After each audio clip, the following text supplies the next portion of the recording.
Pushpa 2, writer चंदन पंडित, anchor Nitin Dahiya. कहानी most wanted तस्कर Daniel की। हेलो दोस्तों, मैं नितिन आपका स्वागत करता हूं पॉलीग्रेड स्टूडियोज में। बात है साल 1960 के दशक की, जब डैनियल हैले वॉलकॉट के नाम सबसे ज्यादा मशहूर था स्मगलर की दुनिया में। डैनियल का जन्म 26 नवंबर साल 1927 में टेक्सास के डेल हार्ट में हुआ था। डैनियल के पिताजी एक जियोलॉजिस्ट के साथ साथ एक बिजनेसमैन भी थे, जिन्होंने उनके पूरे परिवार को संभाल रखा था। डैनियल बचपन से ही अकेला रहने वाले बच्चों में से था। वो हमेशा बहुत अजीब रिएक्ट करता था।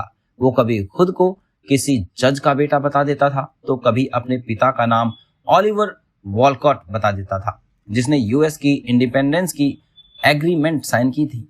डैनियल को अपने पिताजी के साथ काम करने में बहुत मजा आता था। वो अक्सर अपने पिताजी की मदद करता। डैनियल ने पायलट की पढ़ाई की थी और सेकेंड वर्ल्ड वॉर के वक्त डैनियल ने अमेरिका की नेवी ज्वाइन कर ली थी और उसी वजह से उसे वर्जीनिया यूनिवर्सिटी में एडमिशन भी मिल गया था। वो इतना तेज था कि उसकी यही खासियत उसे दुनिया के किसी भी कोने में लेकर जा सकती थी। लेकिन नहीं, उसे अपनी लाइफ में कुछ बड़ा करना था, इसीलिए उसने बीच में ही अपने कॉलेज को छोड़ दिया। वॉलकॉट ने सैन फ्रांसिस्को की अमीर परिवार में शादी की। उनकी पहली पत्नी का नाम पैट्सी ब्राउनी था। उन्हें तो ये तक भी नहीं पता था कि डैनियल काम क्या करता है और घर कैसे चलाता है। शादी के 5 साल बाद डैनियल ने एक ट्रांस अटलांटिक एयरलाइंस नाम की कंपनी की शुरुआत की, जिसमें वो रिफ्यूजीज लोगों को एक जगह से दूसरी जगह ले जाया करता था।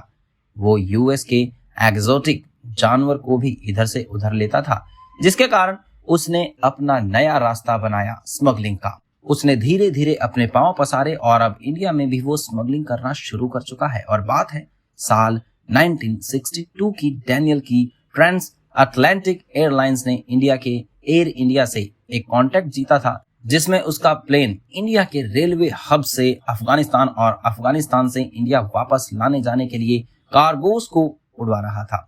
डैनियल इंडिया को अपना टेम्परेरी घर बना लिया था और कब मन करता वो यहाँ आता और इंडिया में रहता और हमेशा अपने पाइपर अपाचे में घूमता रहता था। इस बीच डैनियल पर यह आरोप लगता है कि उसने इंडिया के प्रिंसले स्टेट को कैटरीजेस बेचा था। 20 सितंबर के बाद से डैनियल का रास्ता क्लियर होने लगा, क्योंकि उसी दिन दिल्ली के एक अशोक होटल में पुलिस वालों ने एक कपल के कमरे में धावा बोल दिया और वहां छानबीन शुरू की। तो पता चला कि उनके पास 766 सिंपल गन्स और 2 कैटरीजेस मिले थे। और उसी रात सफदरजंग एयरपोर्ट पर डैनियल के प्लेन में पुलिस वालों को 40 डिब्बे में 250 20 कैटरीजेस मिले थे। आखिरकार डैनियल को स्मगलिंग और आर्म्स एक्ट को तोड़ने के लिए उसको जेल भेज दिया गया था। उसे दिल्ली के एक sub divisional magistrate NL Kakkar के सामने पेश किया गया था। डैनियल पर स्मगलिंग का आरोप लगा और उसे तिहाड़ जेल में भेज दिया गया। साथ ही साथ उसके प्लेन को भी इम्पाउंड कर दिया था। 23 अक्टूबर को उसे भी बेल मिल गई, लेकिन वो चुप रहने वालों में से कहाँ था। वो अब नई प्लान बनाने के लिए वाघा बॉर्डर से भागने की कोशिश कर रहा था, लेकिन इसमें भी वो पकड़ा गया और उसे फिर से सुनवाई के लिए भेजा गया। अब डैनियल को कुछ समझ नहीं आ रहा था कि आगे क्या किया जाए। तो उसे पता चला कि इंडिया और चाइना के बीच उस वक्त वॉर हो रही थी। तो डैनियल को मजिस्ट्रेट के सामने एक ऑफर रखा। उसने उनको बोला कि अगर वो डैनियल की सजा कम कर देंगे तो वॉर में अपनी प्लेन्स देगा, ताकि इंडिया वाले वॉर जीत सकें। ये सुनकर भारत सरकार मान भी गई और डैनियल को बेल भी दे दी, लेकिन उसे देश से बाहर जाने की इजाजत नहीं थी, क्योंकि उसने टाटा ग्रुप के लीगल टीम उसके पीछे पड़ी थी, क्योंकि डैनियल ने उसके कंपनी को 60,000 का चूना लगाया था। फाइनली डैनियल अब जेल के बाहर था और किसी भी हाल में उसे अपने देश वापस जाना था। तो उसने फिर एक बार प्लानिंग शुरू कर दी। उसने मजिस्ट्रेट से परमिशन लिया कि वो रोज सफदरजंग जाएगा, अपने प्लान स्टार्ट करेगा और वापस आ जाएगा, ताकि उसकी प्लेन बंद रखे रखे खराब ना हो जाए। डैनियल ने कई दिनों तक ऐसा ही किया। वो रोज एक कांस्टेबल के साथ जाता, प्लेन को ऑन करता और बंद करके वापस आ जाता। ऐसा करते करते उसने कांस्टेबल का भरोसा जीत लिया। फिर 23 सितंबर साल 1963 में वो प्लेन ऑन करता ही उसे रनवे पर दौड़ा दिया। जब वो तिहाड़ जेल के ऊपर से पार हो रहा था, तब उसने प्लेन से सिगरेट्स और चॉकलेट्स का बाकी सारे सामान की बारिश करने लगा और इंडिया से भागकर पाकिस्तान बॉर्डर के पास पहुंच गया। देरी हो जाने के कारण इंडिया के एयरफोर्स ऑफिसर्स उसे पकड़ नहीं पाए और वो भागने में कामयाब हो गया। साल 1964 में डैनियल फिर वापस आया, लेकिन निकल भी गया ऑफिसर्स के आंखों में धूल झोंक कर। डैनियल इस बार अपना नाम कैप्टन पीटर जॉन फिल्बी रखकर आया था और इस बार वो अकेला नहीं था, वो अपने एक दोस्त के साथ भी आया था जिसका नाम कैप्टन MC लिस्टर था। दोनों के पास बहुत ही कीमती स्विस की 675 गाड़ियां थी।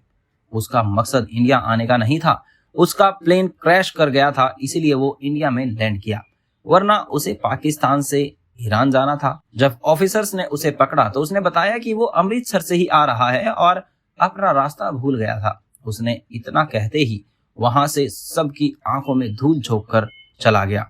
फिर अपनी पासपोर्ट बनवाई और वहां से पाकिस्तान और पाकिस्तान से वापस लंदन चला गया। लेकिन बीच में रास्ते में अपने काम को लेकर MC लिस्टर को डर लगने लगा और उसने डैनियल का साथ छोड़ दिया और दूसरी जगह से लंदन जाने लगा। फिर उसने इंटरपोल से इंडियन ऑफिसर्स तक इंफॉर्मेशन भिजवा दी कि जो कैप्टन पीटर जॉन बनकर आया था वो कोई और नहीं, डैनियल ही था।